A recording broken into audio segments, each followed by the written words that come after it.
Betelgeuse, this dying star, has expanded to more than 700 million times the size of the Sun. Astronomers believe it is on the verge of exploding. So, when will Betelgeuse explode? What is the mechanism behind its explosion? Will Earth be affected if Betelgeuse explodes? Let's continue our exploration from the previous video and uncover the secrets of this red giant. Scientists have observed that Betelgeuse's brightness fluctuates frequently. Especially in 2019, its brightness suddenly dropped by 60%. Some speculated that Betelgeuse had already exploded, but the light from the explosion hadn't reached Earth yet. However, further research using the Very Large Telescope, VLT, from the European Southern Observatory revealed that the dimming was caused by a massive ejection of material from Betelgeuse. As this material cooled down, it formed a cloud that blocked the star's light. Once the dust dispersed, Betelgeuse's brightness returned to normal. So, when will Betelgeuse actually explode? According to current research, Betelgeuse is in its helium fusion stage. As mentioned before, massive stars like Betelgeuse can sustain helium fusion for hundreds of thousands of years. That's why many reports saying Betelgeuse will explode soon actually mean it will happen at least 100.000 years from now. Claims that it has already exploded are just clickbait. Once iron forms in Betelgeuse's core, its time will be running out.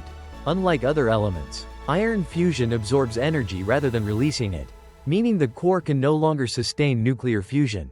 As fusion slows down, the outward radiation pressure weakens, and gravity causes the core to collapse.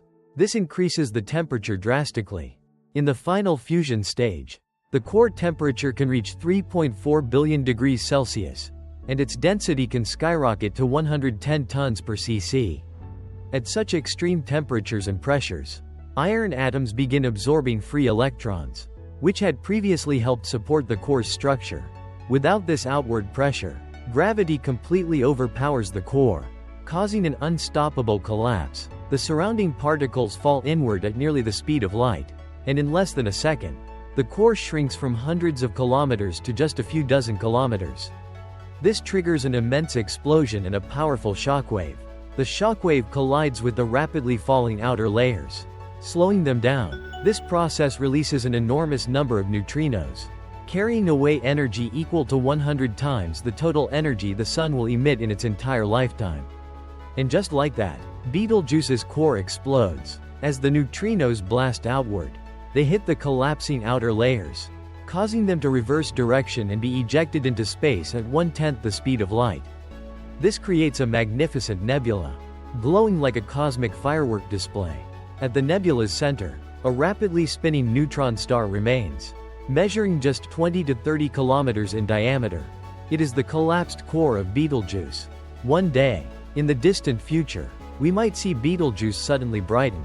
The explosion's light, traveling for 550 years, will finally reach Earth. For weeks afterward, Betelgeuse will shine brighter than the full moon, even visible during the daytime. But will this explosion pose any danger to Earth? The answer is no. There are three main reasons why most of the explosion's energy is carried away by neutrinos, which pass through matter without causing harm. In other words, they will pass right through Earth harmlessly. Betelgeuse's rotational axis does not point toward Earth.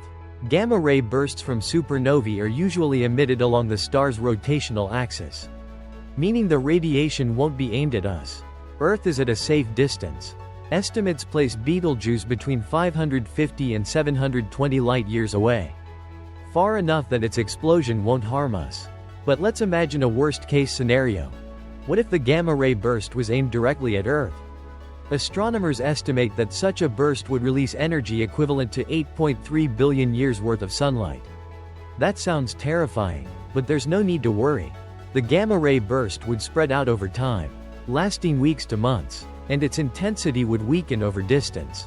By the time it reaches Earth, the energy per square meter would be only 148 watts, about 1/10 of the sunlight Earth normally receives. Additionally, Earth's atmosphere would absorb most of the radiation, meaning we wouldn't be harmed. However, if Betelgeuse were only 50 light-years away, that would be a different story. Thankfully, there are no massive dying stars near the solar system, making us incredibly lucky to be on Earth.